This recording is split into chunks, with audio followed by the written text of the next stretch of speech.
mootummaa bakka bu'oota mootummaa biltsiginnaa garaagaraa wajjiniin akka mari'atamteedha kan dubbatamaati jiru.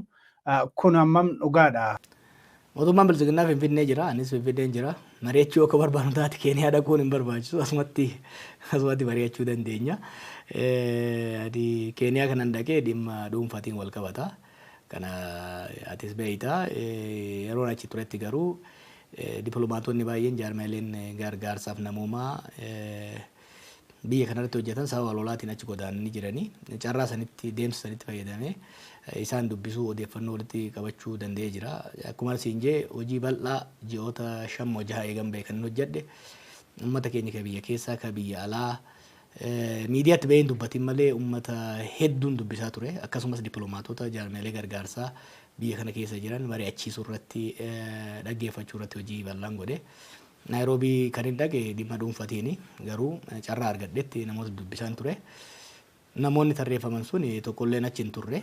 Garuu osoo carraan argame ilmaan Oromoo mooraa garaagaraa keessatti faca'anii jiran kan mootummaa keessas jiran ta'ee kan mootummaa ala jiran carraan argame bilchinni argame obsi jiraatee osoo bakka tokkotti walitti dhufnee caayaa takka jalatti walitti dhufnee rakkoo Oromoof Oromiyaa fi biyya kanaaf naannoo kanaaf furuu irratti waliin mari'achuun osoo danda'amu taate gammachuu isaa hin danda'u. Carraan akkasii argamnaan warra tarree duraa irratti hiriiru keessaa yaani gara fuulduraa carraan sun hin dhufa jeetiin abdii argadha. Oromoonni walitti dhufuu, Oromoonni waliin haasa'uu kan jibbu sheexana qofa. Kanaaf ilmaa hawwamuu qaba, hawwatamuu qaba, deeggaramuu qaba, jajjabeeffamuu qaba.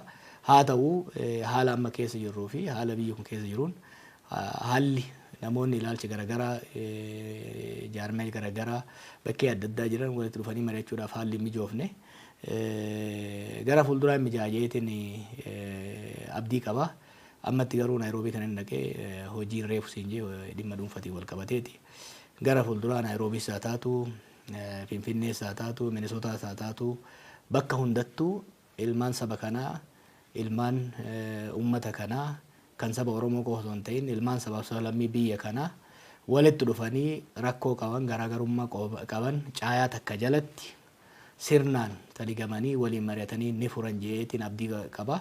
Kanarratti akka paartiittis akka nama tokkoottis carraaqaa jirra jabaanees itti fufna. Gaariidhamee egaa Jawaar Mohaammed ati yeroo ammaa kana miseensa paartiitii kan KFO'ti. Egaa yeroo miseensa ta'anii akka paartii sanaatti socho'utu jira. Bilisaan akka duraa sanatti socho'uun hafuun hin jiru ta'a. Mee yeroo bilisaan kophaa kee sochootu moo yeroo akka paartiitti miseensa paartii taatee sochootu kamtu siif mijataadha? Egaa yeroo aktivistii taatu akka farda ala bulaati. Ala bula beekta. Fardi ala bulli ka sakaallaa hin qabne ka lugaama hin qabne bakka barbaade dheedee bakka barbaade bulu. Yeroo aktivistii turre akkas turre. Sun faayidaa mataa isaa qaba. Akka feenes socho'uudhaaf daangeffama tokkoon maletti sochoonee hojii hojjechuudhaaf nu fayyadee jira. Paartiitti immoo hoggaa seentu akka farda abbaa qabuuti. Lugaamaaf sakaallaa qabda. Dallaa sitti tolfamu jira. Achi keessatti hojjettaa jechuudha. Lachuu bu'aa qaba jechuudha. Kanaaf kan farda ala bulaa sanis ture akka gaariitti itti fayyadamee sabas fayyade jeetii yaada. Boodarra immoo gara paartiitti seenee yeroon gara paartiitti seenu calliseeti miti mataa kiyyaanis hayyootaa fi uummataanis sirriitti mari'adheetini ce'umsoota gammaa godhaman ka 75, 74, 75, 91, 2018 keessatti sabni keenya shoora guddaa taphate warri jijjiirama barbaadu kan saba biraatis shoora guddaa taphate garuu yeroo maraahuu wanni hawwatamee fi wanni yaadame osoo hin taane yeroo ce'umsi kararraa maqee faayidaan uummataa guutuutti hin eegamne agarra. Maaliif jennee hoggaa laallu yeroo mara wanni agarru humnoonni jijjiirama fiduu barbaadan qophaa'uu dhabuu keessattuu bifa jaarmayaatiin qophaa'uu dhabuu isaaniititu paawar baakii uumamaa yeroo kanatti abbuma itti qophaa'etu bakka san qabataa abbaan itti qophaa'e sun immoo dantaa sabaa osoo hin taane dantaa ofiitiin geggeessuu irratti deemaa jechuudha. Kanarraa ka'uun akka Oromootti ta'ee akka humnoota biyya kana jijjiirama barbaadanitti sirna jijjiiruu qofa irratti osoo hin ta'in sirna bakka buusuu irratti fuulleffachuun baay'ee barbaachisaadha yaada jirurran ga'e. Kanaaf ammoo political party jaarmaya siyaasaa cimaa tokko kan Oromoof Oromiyaa fakkaatu kan hoggansaanis imaammataanis tarsiimoonis gahaa ta'e ijaaruun barbaachisaadha jennee irratti hojjetaa jirra. Yeroo baay'ee zamana Ihaadeegii siyaasatti ammallee wanti akkasii sun bibbiqilaa jira. Injiru dhaabni biraa tokko injiru kan biyya bulchaa danda'u kan bakka bu'uu danda'u injiru. Paartiin kun yoo bu'e hoggansi kun yoo bu'e banna kan bakka bu'uu danda'u injiru jaaminitti dhiyeessu. Wanni kun biyyarra uummata biyyaa irrattis dippiloomaasii irratti illee dhiibbaa qaba. Kana jijjiiruudhaaf jaarmaya cimaa paartii cimaa jaaruu barbaachisaadha jeetiin amanaa. Kanaaf ni gara paartii yaada kiyyatti dhiyaatu kan KFO'tti makame aktiviizummaa irraa gara rogeessarraa gara hoggansa siyaasaatti cehuun waan laafaa miti. Haa ta'u garuu KFO'n baay'ee na laaffise. Akkuma beektu hoggansi paartii kanaa Profeesar Mararaa irraa kaasee warra baay'ee hubannaa qabanii warra nama madaqsuudhaaf nama guddisuudhaaf nama simachuudhaaf deemanii lugaama baay'ee sittiin cimsanii lugaama sitti laaffisuu sakaallallee xiqqoomsa irra kaa'uu baay'ee sittiin cimsanii dallaa isaallee hin bal'isanii akkasumas immoo Baqqalaa wajjin waggaa hidhamtu immoo waan baay'ee agarta. Kanaaf KFO'n akka gaariitti haala naaf mijeesse akka ce'umsa sanii smooth bifa ta'een godhuuni. Ammatti uumaan jiru natti fakkaata gara siyaasatti waan uummanni guutuutti achi luuccaa jiru natti fakkaata. Gaariidhamee gara biraatti darbina.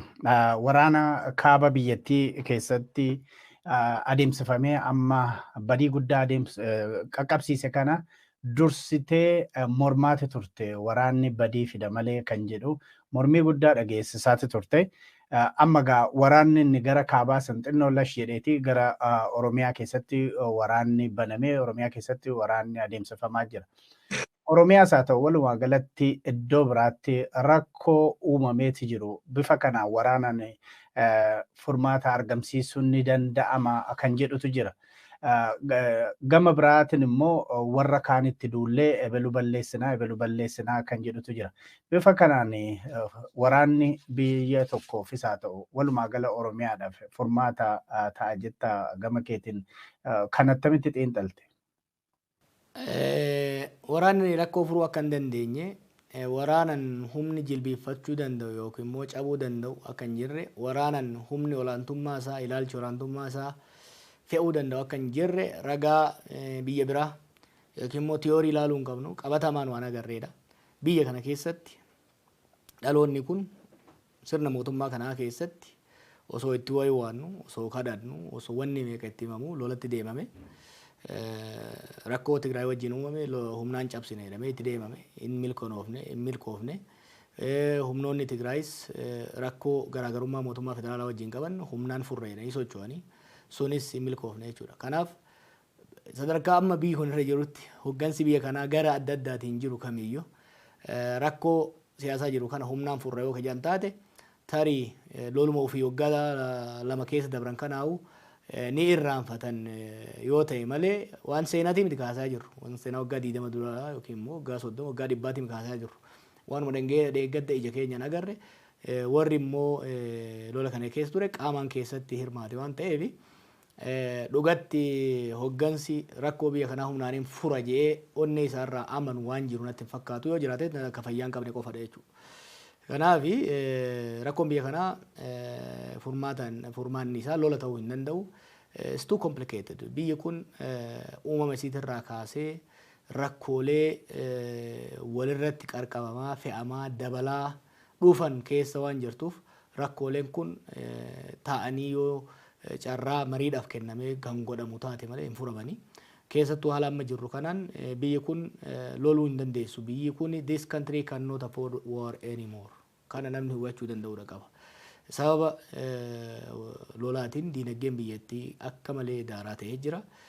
Gombisaa jalaan uratee jalaan yaasu ka gubbaa immoo ittiin guutamne sababa lola kanaatiin qoqqobbiin adda addaa irra kaa'ame waan ta'eef diinagdeen akka malee kollaapsu godhaa jira. Laaffataa deemaa jira. yoo siyaasa iyyuu kan irraanfannee waa'ee nagaatiif waa'ee dantaa uummataatu kan irraanfannu taate practically akka biyyaatti itti fufuu hin dandeenyu lolaan. Lola haga ammaa kasaaraa lola haga ammaa nurra gaheewu irraa dandamachuudhaaf gargaarsa faranjii bal'aa fi gargaarsa rabbiitti nu barbaachisa malee mataa keenyaan keessaa bahuu hin dandeenyu jechuudha. Kan kun osoo jiru immoo gara fuulduraa lola itti fufna jedhanii deemuun dogongora guddaadha. Kana hubachuudhaan lolli gama kaabaa gara nagaatti akka deemuuf tarkaanfileen suutallee akka taate ji'oota dabran keessa fudhataman kan jajjabeeffamanii sirriidha. Mootummaan tarkaanfii sirriitti kan fudhate warri TPLF isoo taate tarkaanfii sirriitti kan fudhatanii jajjabeeffamuu qaba. Jajjabeeffamuu qaba qofa osoo hin taane gahaa miti saffisaan gara wal hubannaan lola dhaabuu kun gara furmaata siyaasaa fiduu irratti walii galuu irratti achi ce'uu danda'uudha qaba gama kaamaatiin. Garuu biyya kana lolli kan jiru kaaba qofa miti.